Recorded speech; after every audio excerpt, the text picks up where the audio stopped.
तर सरकारने लवकरात लवकर मराठा समाजाला आरक्षण द्यावं अशी मागणी संजय राऊतांनी केली आहे। तर दुसरीकडे संजय राऊत आगीत तेल ओतण्याचं काम करतायत। मात्र मराठा समाज संयमानं आणि शांततेनं आंदोलन करतोय। आमचं सरकार हे मराठा समाजाच्या मागण्या पूर्ण करेल अशी भूमिका भाजपचे प्रवक्ते नवनाथ बंद यांनी मांडली आहे। सरकारनं यात राजकीय दबाव आणण्याचा प्रयत्न केला तर मला असं वाटतं आम्हाला भडकावू नये। कारण मनोज जरांगे पाटील हा दबावाखाली येणारा माणूस आहे असं मला वाटत नाही आणि त्याने आमरण उपोषणाची धमकी दिलेली आहे सरकारला किंवा इशारा दिलेला आहे। त्याच्यामुळे सरकारने अत्यंत संयमाने या विषयात चर्चा करून मार्ग काढून ही समस्या सोडवली पाहिजे। मी त्याला समस्या न म्हणता असं म्हणेन की त्यांच्या मागण्यांवरती गांभीर्याने विचार केला पाहिजे। मुंबईमध्ये इतक्या संख्येने मराठी माणसं महाराष्ट्रातून येत आहेत, त्यांचं स्वागत सुद्धा आम्ही करतो। ओबीसी आरक्षणाला धक्का न लावता मुख्यमंत्री देवेंद्रजी फडणवीस यांनी 2014 ते 2019 या पहिल्या कारकिर्दीमध्ये मराठा समाजाला 14% आरक्षण दिलं होतं। त्यानंतर महाविकास आघाडीचं सरकार आलं, उपमुख्यमंत्री म्हणून उद्धव ठाकरे झाले आणि त्या सरकारच्या नाकर्तेपणामुळे हे आरक्षण गेलं।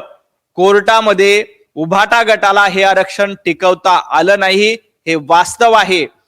आणि त्यानंतर जेव्हा एकनाथ शिंदे मुख्यमंत्री झाले तेव्हा मराठा समाजाला ओबीसी आरक्षणाला धक्का न लावता 10% आरक्षण देण्याचं काम एकनाथजी शिंदे मुख्यमंत्री असताना झालेला आहे।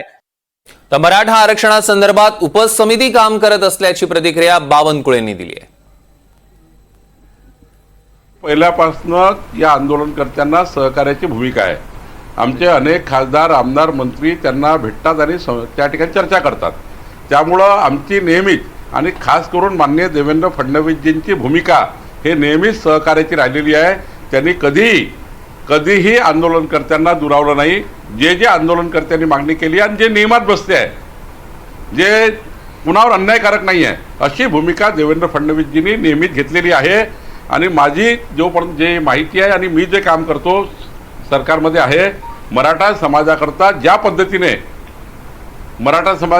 पद्धतीने देवेंद्र फडणवीसजींनी 14 ते 19 आणि मग एकनाथ शिंदे साहेबांनी आणि आत्ता पुन्हा आमच्या सरकारने ज्या भूमिका घेतल्या आहे त्या 50 वर्षामध्ये, त्या 50 वर्ष काँग्रेस आणि राष्ट्रवादीचे शरद पवार साहेबांची बाजूला काढा आणि आत्ताचे 9 वर्ष देवेंद्र फडणवीस सरकारचे एकनाथ ओबीसीतूनच मराठा समाजाला आरक्षण मिळावे ही मनोज जरांगे यांची मागणी आहे आणि या मागणीवरती उद्धव ठाकरे, शरद पवार आणि काँग्रेस पक्ष गप्प बसलेत।